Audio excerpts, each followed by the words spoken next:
people have already speculated that Bungie needs to sell 7 to 11 million copies of Marathon in order for it to be considered a success, and judging by the day one numbers, doesn't look like they're going to get even close to that.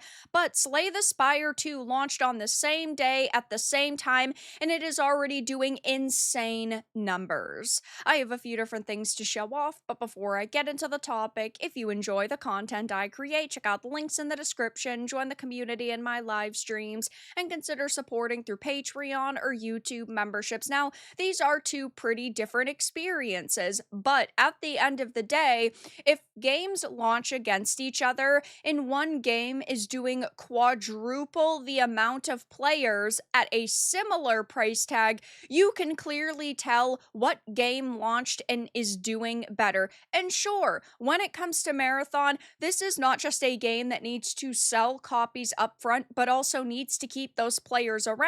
That's just how live service game goes. And so far, things are not looking super positive. We even have the team behind Slay the Spire 2, Megacrit, dunking on Marathon, and really, you love to see it. Now, you might love Marathon, you might love Slay the Spire too. I hope that you get your money's worth out of whatever experience you're supporting, or both experiences if you're supporting them both. I hope you have a great time, but listen, you have to admit that when we are talking about Bungie, a studio that Sony bought for $3.6 billion, not even being able to pull in 100,000 players day one, that's a pretty bad look.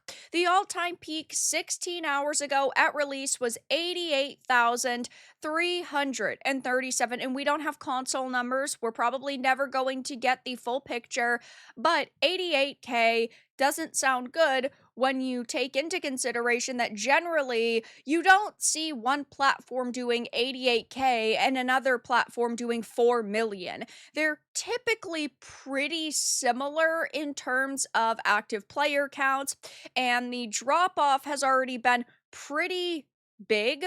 It went from 88K all the way down to 31K, and it has gone back up. It is a Friday afternoon to 52,805. So hasn't surpassed the 88K. Will it over the weekend? Maybe, but I've seen a lot of feedback on social media already saying, yeah, this just isn't a great game. And when we compare Marathon's player count to Slay the Spire 2, very different situation. Slay the Spire is a bit cheaper. It is $15 cheaper, but when we're talking about 25 versus 40, it's not that massive of a price difference in the grand scheme of things.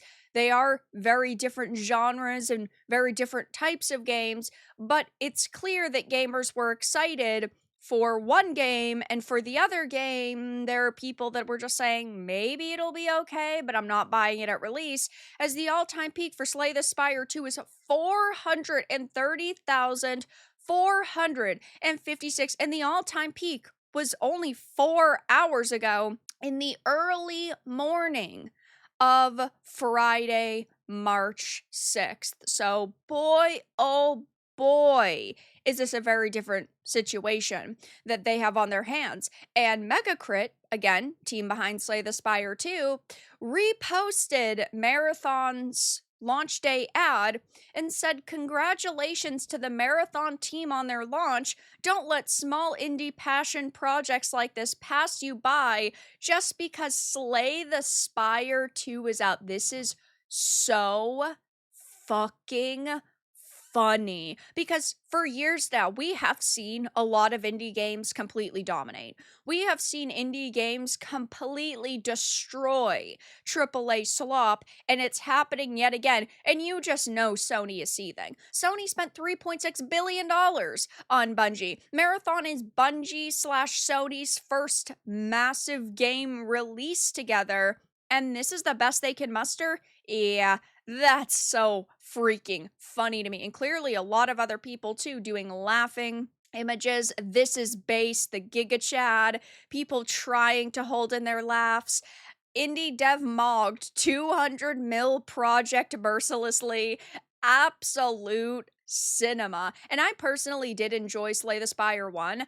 I will definitely be picking up the sequel, but Marathon, I already live streamed it once. I did not like it. I gave it a shot. I gave it a chance. I really got no enjoyment out of it. I tried to go into it open-minded thinking, hey, maybe this will at least be fun for a couple of hours. There was nothing that I liked about it, unfortunately. And I know a lot of people have also been dunking on the fact that Marathon didn't even top High Guard's numbers. Now, yes, High Guard was a free to play game.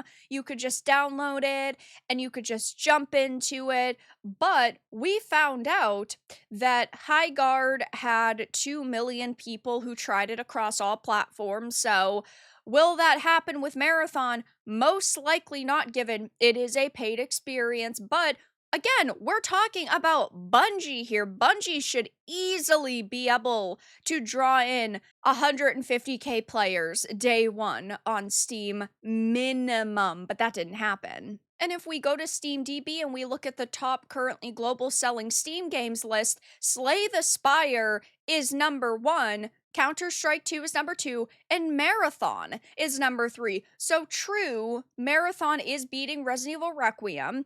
Resident Evil Requiem did come out a week ago now, plus Marathon is half the price, roughly, but Slay the Spire is in the top position. Sony put hundreds of millions of dollars into this. Over 300 developers worked on Marathon, and it's getting beat by an indie darling. We don't know exactly how many people worked on Slay the Spire 2 or what its budget is, but I bet Slay the Spire's 2 budget is like 1/100th of Marathon's. So yeah, that's pretty fucking hilarious. Even the media is now coming out and saying some might have thought Bungie's Marathon was going to be the big launch of Steam this week, but it turns out Slay the Spire 2 has quadrupled Bungie's extraction shooter in terms of concurrent player numbers on Valve's PC gaming platform. And wow, this is so funny. No one thought Marathon was going to be a big launch except you, let's be for real. Never underestimate the power of a good deck builder. I'm sorry, but who said Marathon was going to be a big launch?